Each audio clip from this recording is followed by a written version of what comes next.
When we got accredited in 2007, it was an onus of putting things into place. And therefore, best of the things were put into place and we were able to work it out.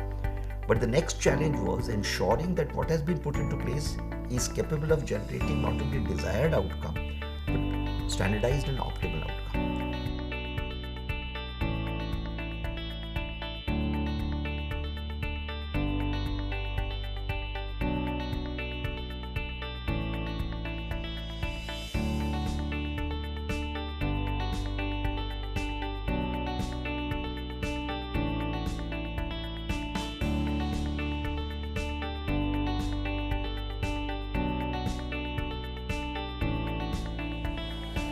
To give learners a choice with which they can learn what they want to learn, we have devised and innovated a program which we call as the Academic Appraisal Program. Students, they give a feedback on 10 educational objectives, and after analyzing, we may be putting it for remedial or reinforcement education. Those classes are either taken up again or they are capsulated and briefed up again with the students.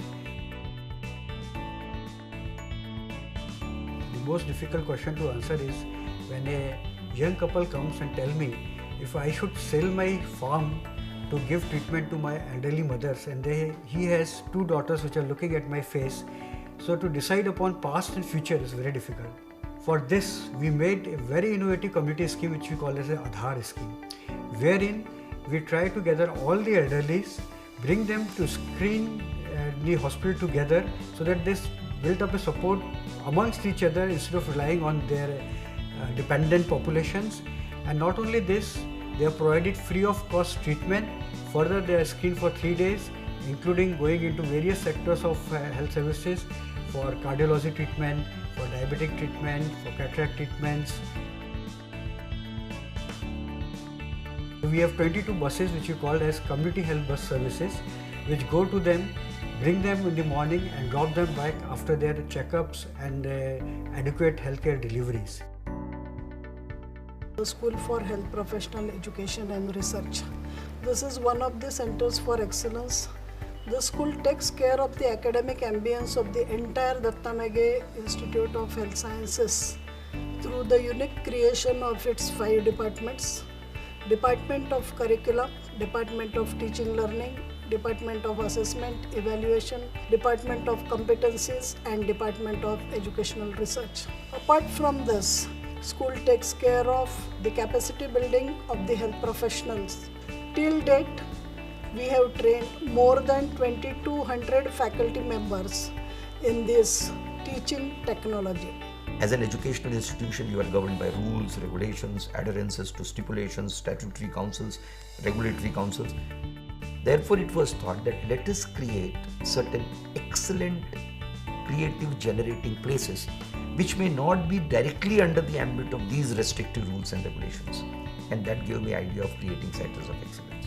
The Center of Excellence, Arogya Setu, has been developed by the university arising out of the need that local populace is deprived of resources, particularly towards their well-being, including the availability and accessibility to healthcare. Now, this center, Arogya Setu, is to build the connections between community and tertiary healthcare.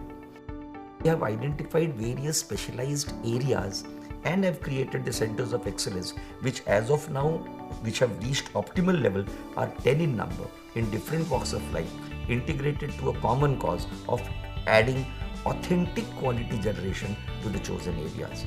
And therefore, real sense of excellence which we contemplate to be created within the educational system, but with a degree of freedom and autonomy. This experimentation has worked miracles. And therefore, I am really very proud to say that the centers of excellence conceived and generated in the university, they have dispensed a very stellar and heavy responsibility, which has given a wide credence and credibility to them, making it a real focus, which is perhaps a glittering focus of the university and stands on its own footings.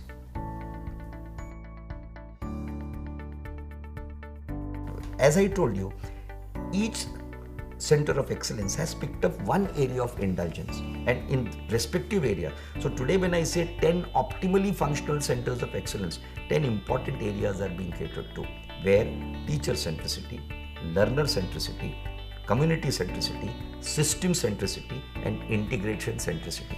These are the 5 important cardinal considerations. Umpteen examples where the creative contributions generated from these places have affected the policy making, and virtually they have been converted into policy as a whole.